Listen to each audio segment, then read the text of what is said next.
Comment gagner ses trades le week-end, les amis? Bienvenue à tous dans cette nouvelle vidéo dans laquelle je vais vous montrer ma manière bien spécifique de trader le week-end pour justement essayer de gagner le maximum de trades. Vous le savez les amis, dans le groupe privé pour l'instant il n'y a toujours aucune perte et j'ai une manière bien spécifique à moi de trader le week-end. Je vous montre tout ça dans cette vidéo. Donc comme d'habitude, avant de commencer, n'hésite pas à liker, partager, commenter la vidéo, ça donne un maximum de force à la chaîne et ça me motive les gars à vous faire des vidéos comme ça tous les jours. Bref, vous le savez les amis, le marché crypto est ouvert 24/24, 7 jours sur 7. Ça veut dire qu'on a toujours les marchés qui sont ouverts. On peut tout le temps faire des transactions sur le marché crypto et sur le marché traditionnel. Donc si c'est les indices boursiers, l'or, etc., c'est uniquement la semaine. Ça, normalement, vous êtes tous au courant. Mais j'ai remarqué une chose que j'aimerais vous montrer, c'est depuis l'arrivée des ETF sur le Bitcoin, il se passe un phénomène assez bizarre. C'est que le week-end, sur les cryptos, on n'a plus aucun volume et généralement, il ne se passe rien. Suffit de regarder les bougies que j'ai entourées, c'est le week-end, samedi et dimanche. S'il n'y a pas un doji dans l'un des deux jours, on canne, je pense. Là, on est samedi,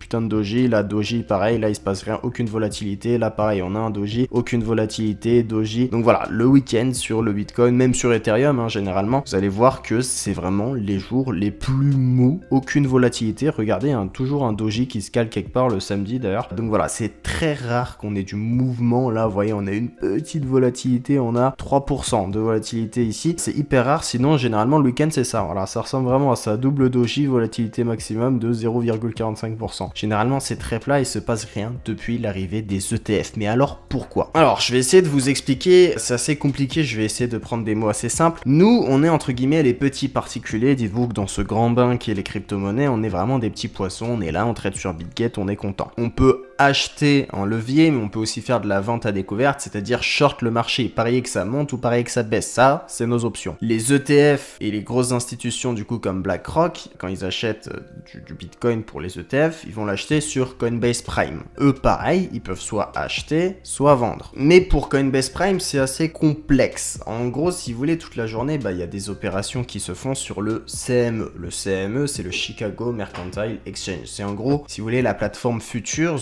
pour les gros institutionnels. En gros, on va la faire comme ça. C'est leur coin Futures où ils peuvent acheter en levier, etc. C'est le CME Futures Bitcoin. Là, ils font leurs opérations. Donc, en gros, le CME, ça sert à bloquer le prix. C'est technique, mais si vous voulez, à chaque fois qu'un gros poisson comme BlackRock, par exemple, va acheter du Bitcoin pour son ETF, ils vont pas acheter du Bitcoin directement sur la plateforme Coinbase. Ils l'achètent sur le CME, donc sur leur marché exchange à eux. Donc, à la fin de journée, on fait les comptes entre ce qui a été acheté en spot, on clôture les longues, on clôture les shorts, et en fait, ça nous fait le volume total des ETF sur la journée, si vous voulez. C'est assez complexe, mais pour simplifier, en gros, le CME, c'est là où ils vont passer leurs opérations, BlackRock, etc. Donc, en gros, sur BTC, depuis l'arrivée des ETF, tous les gros mouvements, c'est principalement dû aux grosses entités, c'est principalement dû au rachat de Bitcoin de MicroStrategy, c'est principalement dû également à tout ce que BlackRock fait quand il y a du volume sur les ETF. Donc là, depuis qu'on a instauré les ETF sur Bitcoin, les mouvements principaux, alors c'est soit les guerres, les conflits, etc.,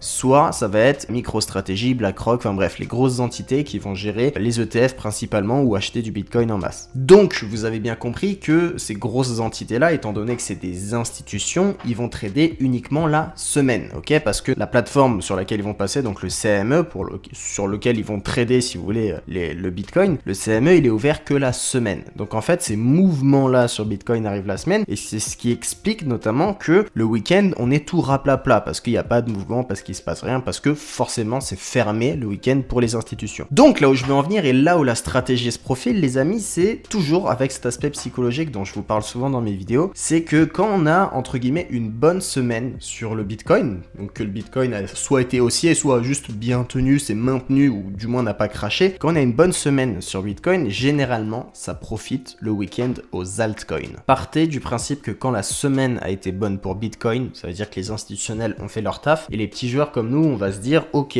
c'est le week-end, les institutionnels, ils sont pas là, il n'y a pas de mouvement sur Bitcoin, sur Ethereum, donc on va aller chercher à faire de la performance sur les alts. D'autant plus que pour les particuliers, entre guillemets, comme vous et moi, le week-end, personne bosse, donc tout le monde, entre guillemets, a le temps d'être derrière les écrans, et du coup, généralement, les gens vont trader les altcoins en masse, et psychologiquement, si ça s'est bien passé pour Bitcoin, les gens vont avoir tendance à trader sur les alts le week-end. Et à contrario, quand on a des semaines où ça a été baissier pour Bitcoin, donc des mauvaises semaines pour Bitcoin, Bitcoin, généralement les gens le week-end ont peur de trader, donc ne vont pas du tout trader les alts, et généralement vous allez avoir un Bitcoin qui va stagner le week-end, donc comme c'est toujours le cas, hein, le Bitcoin le week-end vous voyez qu'il stagne toujours, donc vous allez avoir un Bitcoin qui va stagner le week-end avec des alts qui vont partir à la baisse violemment le week-end. C'est vraiment, ça dépend de la semaine du Bitcoin, et en dépend de la semaine du Bitcoin, on peut potentiellement savoir ce qui va se passer sur les alts le week-end. Soit ça va trader à fond et ça va monter sur les alts parce que les gens vont acheter, soit les gens ont peur parce que la semaine s'est pas bien passée sur le Bitcoin et les gens ne vont pas trader les alts et ça va commencer à chuter sur les alts. Donc la stratégie dont je veux vous parler les amis, c'est par rapport à l'ouverture et à la clôture du CME. Donc vous le savez, le week-end, le marché CME est fermé. Donc en fait, on va avoir une clôture le week-end et une réouverture en début de semaine. Donc pour ça, vous pouvez mettre un indicateur qui s'appelle Bitcoin CME Futures Friday Close. Donc en fait, on va jouer la clôture du CME et vous allez voir que ça se passe généralement très bien et c'est un peu tout le temps le cas. Donc je vais prendre par exemple ici. Ici, vous avez l'indicateur va tracer automatiquement le trait bleu et la zone rouge qui va déterminer là l'heure de clôture du Bitcoin CME. Généralement, quand vous avez une clôture sur le CME, donc le vendredi soir, et que vous avez un gap, donc en gros, ça clôture à un certain prix vendredi soir. Samedi, dans l'après-midi, si vous voyez que le prix du Bitcoin est par exemple à 1-2% en dessous du prix de clôture, donc comme c'est le cas là, hein, regardez, sa clôture est là, je vois que samedi, bon là c'est samedi la nuit, samedi à 4h. Admettons, on prend samedi après-midi, classique, hop, samedi après-midi, voilà, il est midi, vous voyez que le prix du Bitcoin est à 1% en dessous du prix de clôture. À ce moment-là, vous pouvez retenter des achats pour aller retarget le niveau de clôture, ok? Ça voudrait dire qu'en fait, la stratégie, et c'est ce que je fais, ça marche plutôt bien, c'est que vous repreniez des longues quand on est tout en bas ici, à moins 1%, etc.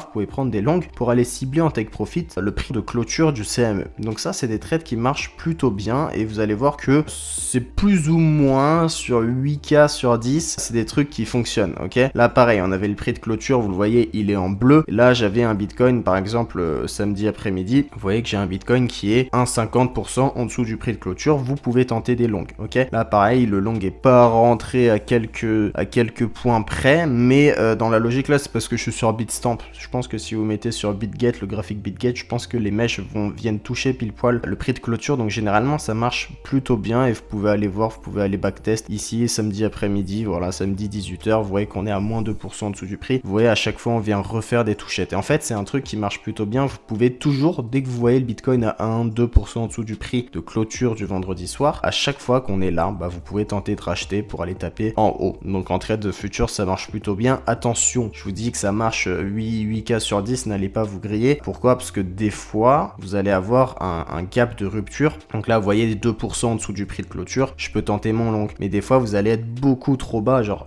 dimanche après-midi, pareil, vous pouvez tenter le long et généralement, il revient toucher avant la réouverture. Bon, ouais, j'ai pas de contre-exemple ici, mais bon, voilà, vous avez compris. Si vous êtes à 1-2% en dessous du prix de clôture, vous pouvez tenter le long et généralement, on viendra recombler ce gap. Mais quand vous voyez que vous avez un gap trop violent, que vous êtes 5% en dessous du prix, généralement, on va pas venir recombler. Donc, faites gaffe à ça. Si vous avez un trop gros écart entre le prix de clôture et le prix actuel, il se peut qu'on vienne pas... Voilà, regardez. Ici, si vous avez des gaps trop violents, généralement, voilà, dans ce cas de figure, on l'a pas comblé. Vous voyez qu'on est parti vraiment à la baisse. Il y a des gaps de rupture aussi de temps en temps. Donc, faites attention à ça, à ne pas vous faire avoir. Le mieux, c'est d'essayer de mettre des stop loss. Comme ça, vous jouez le gap et s'il passe pas, au moins, vous perdez pas tout. Ok, donc, généralement, c'est vraiment genre 8 fois sur 10, il y a un gap. Regardez, ici, prix de clôture, il y a un gap. Je suis 1-2% en dessous du prix, je rachète et généralement, je reviens target et toucher le TP assez constamment. Là, pareil, samedi après-midi, vous voyez que le prix de clôture, il est là. Je suis 2% en dessous du prix de clôture, je prends un long, ici le TP, il est fait. Donc c'est un truc qui marche plutôt bien et que je fais souvent le week-end dès que vous voyez un petit Bitcoin le samedi après-midi, 1 ou 2% en dessous du prix de clôture du vendredi du CME, vous pouvez tenter votre long dessus. Vraiment, ça marche bien. Là, vous voyez qu'on est samedi à l'heure où je tourne la vidéo. Donc là, si vous voyez un Bitcoin qui se profile potentiellement aux alentours des 100 890 $ dans ces eaux-là, vous pouvez tenter un long pour aller target les 101 680. Et là, vous avez pas mal de chances qu'on revienne retoucher ce prix-là. Ça vous fait un TP, c'est gratuit, c'est le week-end. Et comme ça, vous pouvez gagner des petits trades comme ça sur Bitcoin assez facilement le week-end. Donc voilà, si j'ai plus de 2 ou 3% de delta, je rentre pas sur le trade par peur que ce soit un gap de rupture. Donc 1-2%, vous pouvez aller retarget le niveau de clôture. Et encore une fois, l'indicateur, vous allez sur TradingView, vous tapez CME Close et vous allez le trouver. Il marche plutôt bien. Donc franchement, c'est pour trader le week-end, c'est top. Et c'est un truc que vous pouvez refaire plein de fois dans le week-end. Je sais pas si j'ai un bel exemple, je vais essayer de le trouver. Là, par exemple, vous aurez pu le tenter une fois ici, vous allez TP ici, il redescend en dessous, vous reprenez un trade et vous re-TP ici. Généralement, c'est vraiment, ça fait un genre de range. Vous avez la ligne, ok,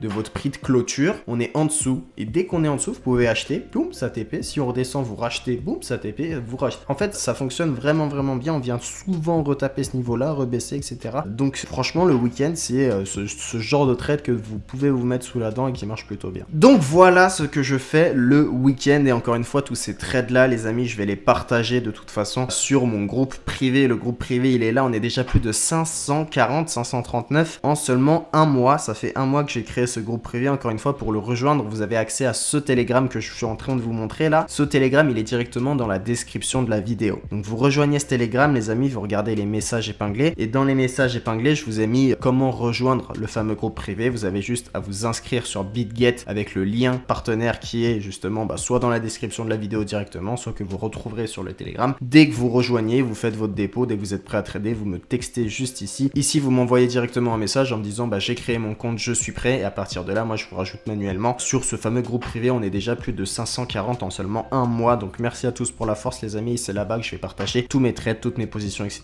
De temps en temps, je vous régale, je vous partage des trades sur le journal intime, le journal crypto, qui est ici de temps en temps. Voilà, si j'ai mes likes, si j'ai assez de commentaires sous mes vidéos, je vous partage ça ici. Mais en tout cas, voilà les amis pour cette petite strat. J'espère qu'elle vous plaira. J'espère que vous vous en servirez à bon escient pour trader le week-end parce que ça marche plutôt bien. C'était Romain pour cette vidéo. J'espère que vous avez kiffé. On se retrouve très bientôt pour d'autres vidéos. Ciao.